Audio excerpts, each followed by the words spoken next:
Un bureau du gérant spécial financière de l'Échiquier. On a rendez-vous tout de suite avec Frédéric Plisson, le gérant d'Échiquier Major.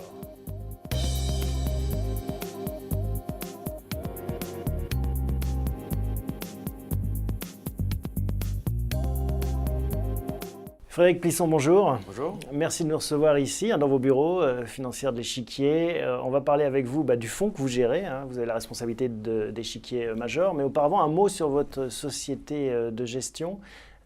Sa taille, son histoire, son nombre de gérants, les grands chiffres. Financière de l'Échiquier, c'est une société qui a été créée en 91. Donc maintenant, on aborde la 22e année. C'est une société, je dirais, vraiment d'investissement dans les entreprises. On cherche à... Ça, c'est votre recette, aller au contact vraiment du management des entreprises. C'est ce qu'on aime faire. On aime aller rencontrer les dirigeants, comprendre l'histoire de la société, comprendre pourquoi cette société est unique ou pas unique. Est-ce que c'est une occasion unique aussi d'investir? Et donc, on fait la même méthode depuis 22 ans. Didier Leménestrel, qui a créé la société, nous a inculqué une méthode de choix de valeur et d'aller sur le terrain. Et c'est ce qu'on fait tous les jours. Et on est une vingtaine de gérants aujourd'hui. Alors, ça nous amène justement à votre fonds, Échiquier Major, un fonds de grande capitalisation européenne, l'équivalent du CAC 40. Justement, est-ce que ça marche, ça? Est-ce qu'on a accès au management de la même façon pour les grandes sociétés? Alors, Échiquier Major a été créé en 2005, en mars 2005, avec une idée derrière cette création, c'est de faire la même méthode exactement de choix de valeur à travers un univers d'investissement plus large, puisque ce sont les grandes valeurs européennes avec un biais leadership. Donc, il fallait... C'est combien de valeurs sur le radar?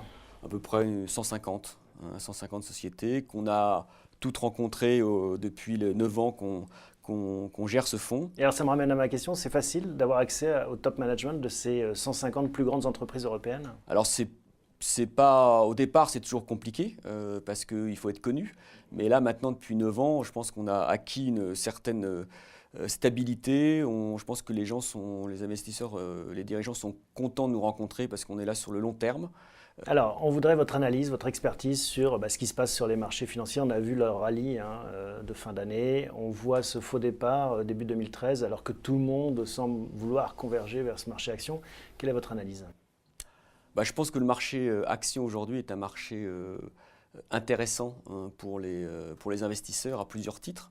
D'abord, je pense qu'on assiste à une normalisation des peurs qu'on a eues depuis 2 ans sur l'euro. Donc l'euro, grâce à Draghi, est sauvé. Donc maintenant, les investisseurs ont un peu plus, je dirais, de latitude à investir sur le moyen terme sur cette zone, et particulièrement des investisseurs comme les Américains qui étaient partis maintenant depuis pas mal d'années.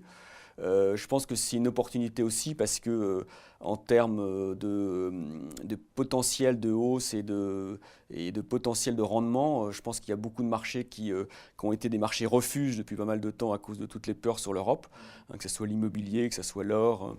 Donc vous restez optimiste sur les marchés actions européens, disons à moyen terme pour l'horizon 2013? Je pense que en tout cas dans l'univers dans lequel je suis, moi, de la croissance, je dirais que rien n'a vraiment changé depuis pas mal de temps. Je pense que c'est des sociétés qui ont le monde devant eux. On est dans un monde d'opportunités incroyables pour ces grandes sociétés européennes qui exportent et qui vont chercher la croissance dans les pays émergents ou autres. C'est un peu, je dirais, une tarte à la crème de dire ça, mais c'est une réalité. Je crois que quand on a 4% de croissance mondiale depuis des années, ces sociétés comme L'Oréal, comme Luxottica, comme Volkswagen ont toute l'attitude pour aller chercher la croissance et faire du résultat. Alors, quelles sont vos positions récentes? Qu'est-ce que vous avez acheté récemment? Qu'est-ce que vous avez vu comme opportunité dans ce marché?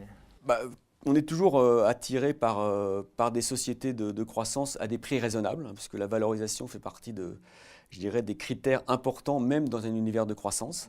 Et dans ce cadre-là, c'est vrai qu'on a, en fin d'année dernière, on avait pas mal renforcé les valeurs de croissance cyclique mondiale, comme les équipementiers automobiles et aussi les grands constructeurs automobiles allemands, comme BMW, Volkswagen.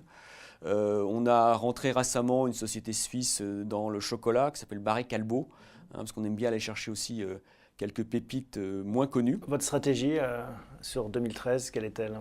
On a beaucoup de chance parce qu'on évolue dans finalement dans un territoire de qualité, hein, qui a été quand même très confortable ces derniers temps.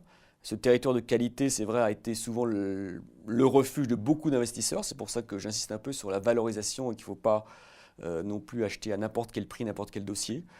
Et ça va être vraiment le défi de 2013 en fait. Ça va être de trouver des bonnes sociétés qui se payent d'une façon assez raisonnable, de se projeter peut-être un peu plus loin, hein, que les analystes ne peuvent le faire parce qu'ils ont un besoin de résultats assez courts. Nous, on a du temps.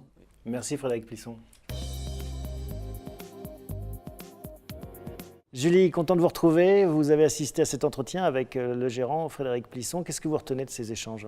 Alors premièrement, on retient, c'est le fonds Échiquier Major qui investit sur les grandes capitalisations européennes, c'est-à-dire un spectre de 150 valeurs, parmi lesquelles donc le gérant Frédéric Plisson en retient environ 40-50.